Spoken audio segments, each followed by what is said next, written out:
হাতত কোনডাল ৰেখা থাকিলে আপুনি ধৰিব পাৰিব আপুনি শিক্ষা কিমান কৰিব পাৰিব, আপুনি শিক্ষা কিমান ল'ব, আধ্যাত্মিক জ্ঞান আপুনি কিমান ল'ব পাৰে, আপুনি ভাল বিদ্যবান হ'ব পাৰিবনে নোৱাৰে।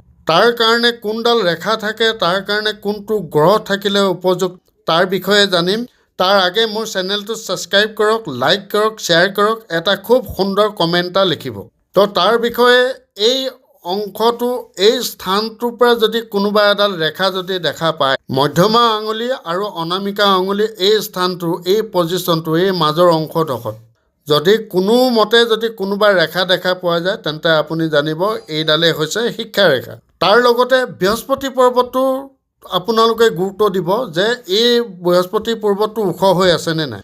যদি আছে তেন্তে আপুনি জানিব যে এই মানুহজনে 110% বহুত উচ্চ শিক্ষাৰ ব্যক্তি, বহুত ভিতৰুৱা আধ্যাত্মিক জ্ঞান থকাৰ ব্যক্তি।